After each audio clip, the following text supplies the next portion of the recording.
see the best impact in the long term, by starting today, basically. But like, you really want to. So I join you on that. So I'll let you tell me when I can start my pitch, or if you have something to mention before. Well, we can start now. Okay. Well, there is something fundamentally wrong in the financial system today, and it starts with money. The quality of money is going down, and one of these things is currency wars is one aspect of it. Basically, one of the things that I like to joke about is contest with ugly pageants, and the ugliest pageant wins. That's basically a race to the bottom in the currency system. And today we have the solution. We have the solution with AGAO. What is AGAO? Well, AGAO is basically the gold standard on steroids. Essentially, instead of having a race to the bottom, we have a race to the top. We want to redefine the financial system from the ground up, starting with money, because that's the base of everything. Competing with the yen competing with the renminbi with the euro, and in the end, we're just another one of those. We're not reinventing the wheel here, but today with the new technology, blockchain, we can have the tools to have a true gold standard that is decentralized. What I mean by that is essentially we are building a Hayek bank, which is a private bank, but where assets of the bank are not owned by that bank, but by the users themselves. We use direct private property, and we are basically using the 4 best things of Switzerland, which is commodity trading, banking, and recently technology, and guaranteeing the private property laws, and constitutionally with direct democracy, and the fact that we're neutrally here in Switzerland. So how do we do this? Well, the first thing is we have a system that is ready, and we will launch by the end of this year.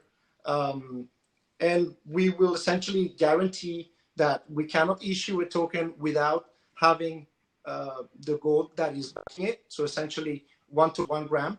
And what we is, onboarding the best team possible. We are looking for people more than money. And I think that's why I really wanted to talk to you and was very excited about this. And we can go through the questions, or I can just tell you what the most important features of what we do is. What do you prefer? Okay, so you're creating an exchange with a stable coin backed by gold or silver, and the exchange is structured kind of like a bank. Is it a bank, a registered bank? Well, okay, so there's 2 aspects of it. Number 1 is, what is the principle? The principle is, if you look at Bitcoin, is an electronic peer-to-peer cash system. What we like to call it is an electronic peer-to-peer money system. Why? Because cash is fiat, and fiat doesn't have intrinsic value. So if you believe gold is money, we basically use technology in order for you to have money. Now, the question is, are we a bank? Well, no, we're not a bank. But what do we need strategically? We need a vault, we need a bank, and we need the regulation in place. And of course, we need the technology, right? So let's tackle them one. We are not a bank, but we will partner with a bank. We are not a vault, but we do have a vault in Liechtenstein and Switzerland. By vault, you mean sorry? By vault, you mean where the physical storage facility gold is stored? Are you also a currency custodian by money transfer laws?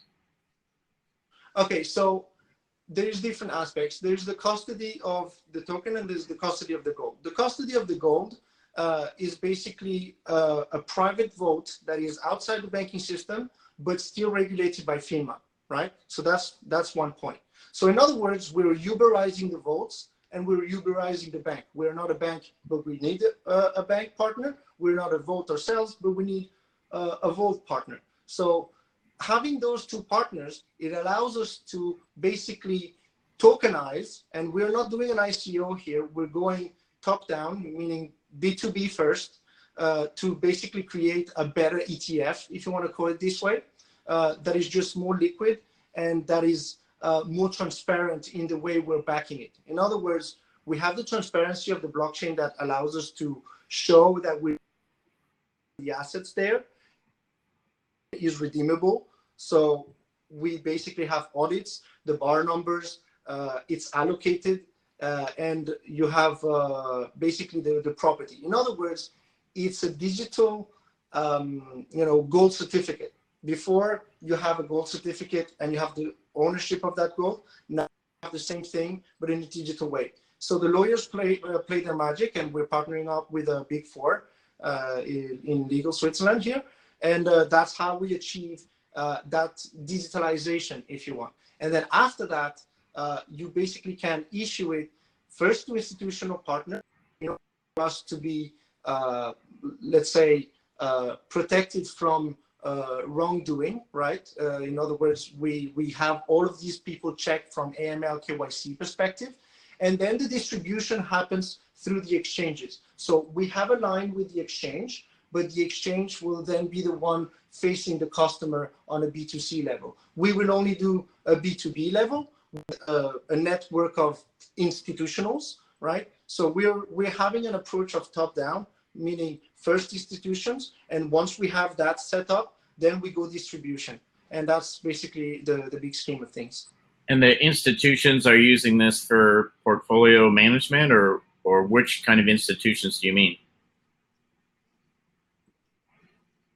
Your video keeps cutting in and out. Well, I'm sorry. Well, it's a good question. What is the alternative? You either have gold bullion in a physical form, and that's typically what the family office, or what I say, those in the know have, and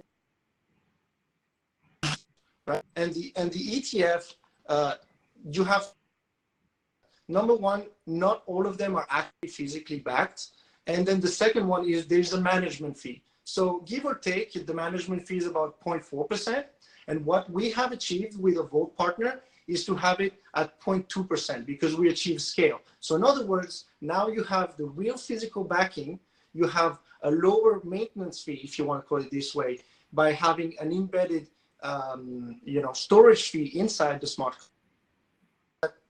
In details of things, 0.2% divided at 365, so that you're actually paying through the thing. So that's the option here, is to have the best of both worlds. You really have the physical on the one side, you have the transferability on the other side, you have more transparency, and you have a lower cost. So provided you're very competitive already at an institutional level, that's the most important thing, because otherwise you cannot achieve mass volume. I'm talking about market cap here. So the institution that you mentioned so far is the family office. Is there other kinds of institutions that are your target market? Well, first we want to have an institutional grade solution for sure, because if it's not good enough for institutions, then we believe it's not good enough for the rest of the people. The interest of the institutions for this is, like I said, to have a token that is equal to having gold, knowing that, number one, gold is 100% tier one capital under Basel III, and number two, custodizing that token allows you to have a loan to value, meaning you can build financial products on top for the bank. So there is kind of like a parallel system that can be built on that if you want to. In other words, you have the native token that is allocated, segregated, and then you have, if you custodize it, you have the optionality of being a depositor of that token in a financial institution. And I assume this is 1-to-1, 100% secured by the gold? So it's not fractional? Very true. No fractional reserve, nothing. Number one, it's minimum LBMA quality, so either LBMA or quadruple 9 Asian standard. That's number one. Number two, and this is very important, that means that we have a series of serial numbers of the bars. We have the audit that come with it, the assay card, the title of property. And when I mean allocated, that means that you are the owner of the gold. That because if you buy unallocated gold today, that means you are the depositor or the creditor of the gold, but you don't own it. Here, it's no fractional reserve. Okay. So we are just the system. Like I said, we're Uberizing it, but the ownership of it is you. So there's two other things that come with it: is how do you prove the gold, and then what happens? What is my counterparty risk? Well, in this case, our counterparty, we don't really sit in the middle. We provide the system so that the counterparty is directly with the vault, right? So we are a system provider for them in a way. And the second thing is we back it by having all of these documents published in a decentralized file system, which is IPFS. Does it have the decentralized database. identity of the owner, the buyers, and the sellers in that ledger? Well, that's a very important question because it has to do with the regulation as well. So there is two things of it. On the primary market, meaning with our partners, we will basically take existing gold in existing vaults and tokenize it. And so there will be known parties. So those tokens will be now in the possession. But after that, those tokens, meaning achieving the market cap, will need to be finding a liquidity. The exchanges will be the one finding the liquidity. The exchanges will be therefore the ones doing the AML KYC with the counterparties. They will then go on and further and create the liquidity so that initial market cap finds its way. Okay.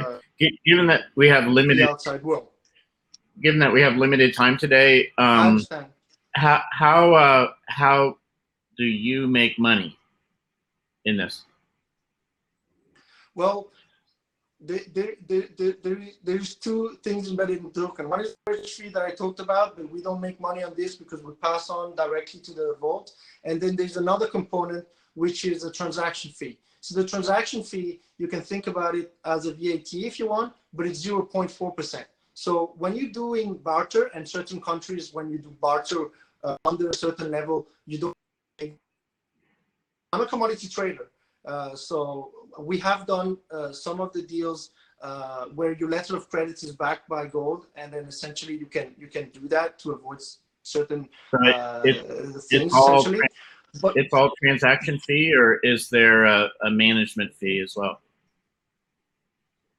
There is no management fee because we are making it as lean as possible. But there is a transaction fee on a wallet-to-wallet basis. So depending on the volume of transaction, we're just getting a tiny fraction of the transaction, and that's where we get the management fee. So and how does that compare to an exchange?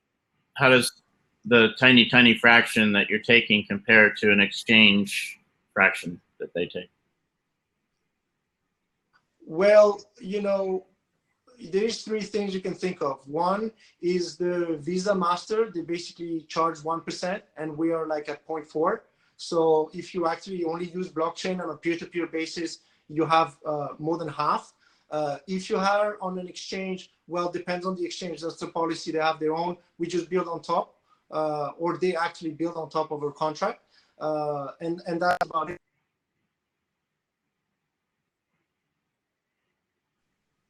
Am I cutting? We've lost your voice there for a moment. I'm sorry. Well, before we go, one of the things I want to mention is we are now technologically ready, and we can launch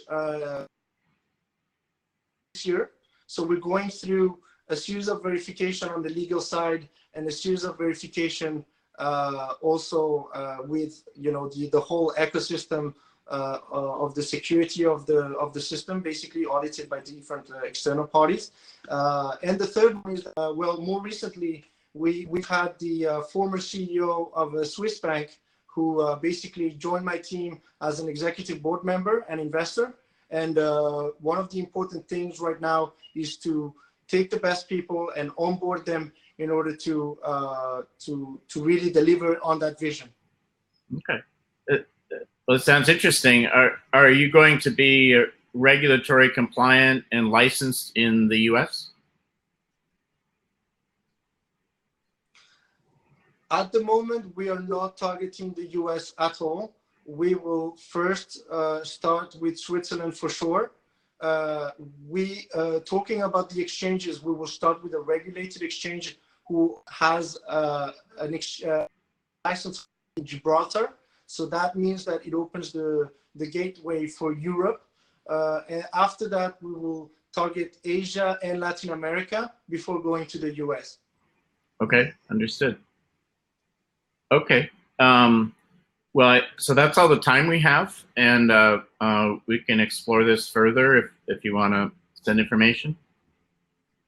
Well, I would love to, and honestly, you know, if you come to Switzerland, I would love to meet you. I will be in touch with you and exchanging information, and then maybe we can take it from there. But I appreciate your time. And one thing before we leave, I really appreciate what Pitch Investors Live is doing, because, you know, we are miles away apart, but, you know, giving the opportunity of entrepreneurs and putting people in touch, I think the spirit is amazing. And I just appreciate the opportunity, by the way. Excellent. Thank you so much. And congrats to the team. Very much. Cheers. Bye. Okay.